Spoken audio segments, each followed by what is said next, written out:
All right, let's jump right into a question that I'm sure you've thought about while watching the news. Why does it seem like Iran is always at the very center of some major global conflict?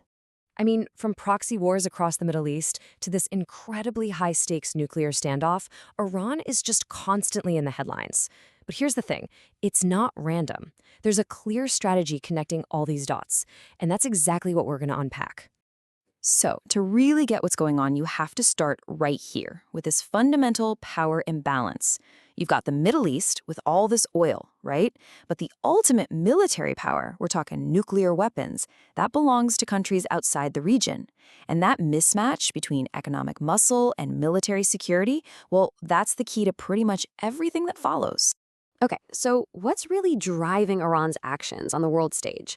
Well, it all kicks off with this core ambition, something that's tied deep into its history and its whole sense of identity. You see, Iran's foreign policy, it's not just about what's happening today. It's driven by this deep belief that Iran is the true heir to the ancient Persian Empire, a great civilization that they feel should be the natural leader of the region. And that quest, that drive to be seen as the rightful leader of the Muslim world, that's really the first big piece of this puzzle. But of course, that huge ambition immediately slams into a massive wall. Its main rival for who gets to be the leader of the region, and that's Saudi Arabia. Now, if you're looking at this from Iran's point of view, you can see how this rivalry would be, well, really frustrating. Iran sees itself as this ancient civilization with a population of almost 88 million people. Saudi Arabia, a much younger kingdom with not even half that many people. And yet Saudi Arabia is the one treated as the region's de facto leader. That situation right there fuels a ton of tension. And Iran works really, really hard to frame this rivalry in a very specific way. This quote, it just captures their whole narrative perfectly. They paint a picture of themselves as this fiercely independent republic, while on the other hand, they're casting Saudi Arabia as basically a puppet of the West, totally relying on American support. So here's the thing. This rivalry, it almost never boils over into a direct country versus country war. Instead, it's more like a shadow war, and it's fought through what we call proxies. These are allied groups they arm and fund to do the fighting for them. Okay, let's take Bahrain as a perfect example. During its internal conflict, when things got heated there, the battle lines were drawn right down the middle, following this exact rivalry. Iran threw its support behind anti-government groups, while Saudi Arabia jumped in to back the monarchy. And guess what? We see the exact same playbook over in Lebanon. Iran is the main backer of the super powerful Shia group Hezbollah, right? They're giving them weapons, training, cash. And on the other side, Saudi Arabia is backing the official Lebanese government. And then there's the third major proxy battlefield, Yemen. And it is, once again, a total mirror image. Iran is backing the Shia-led Houthi rebels, and Saudi Arabia is leading a whole coalition to support the official government. So this is the really crucial point. These are not just random, isolated conflicts. Iran is strategically building what you might call an arc of influence. By backing all these different groups, the big goal is to build this connected front that can really push back against American and Israeli power across the entire Middle East. But, proxies are only one piece of the strategy. The other part, the one that's way, way more high stakes, is Iran's push for the ultimate trump card, a nuclear weapon. Okay, so you hear this term uranium enrichment thrown around all the time on the news. And yeah, it sounds super complicated, but the basic idea is actually pretty simple. You're just taking natural uranium and concentrating a specific part of it, an isotope called U-235. That little isotope, that's the magic ingredient you need to build a bomb. And this is where all the international alarm bells start going off, like big time. Iran has already enriched uranium up to 60% purity.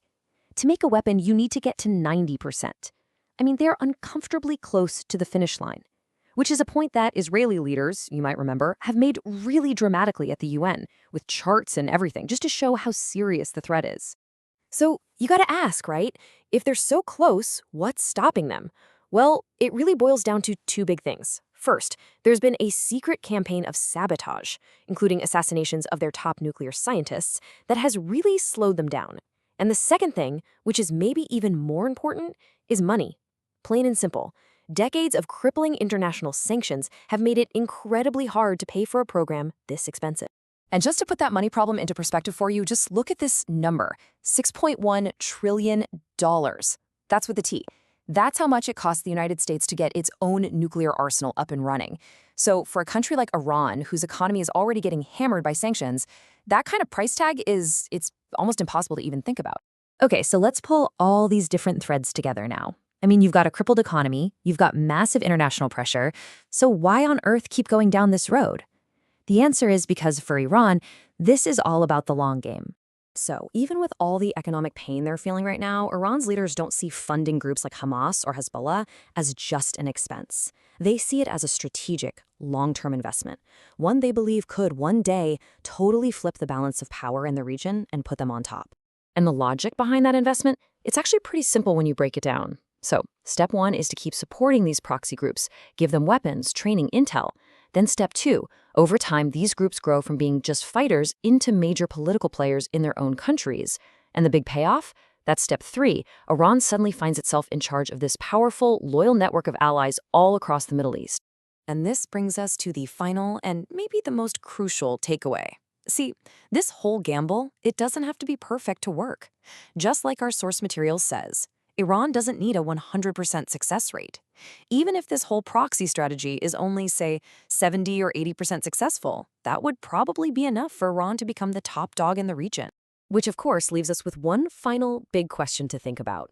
For 100 years, this region has been all about oil, right? That's what defined its power. Has the entire game just changed? Is the real key to power no longer about black gold, but about this secret high-stakes race to get just one single nuclear weapon?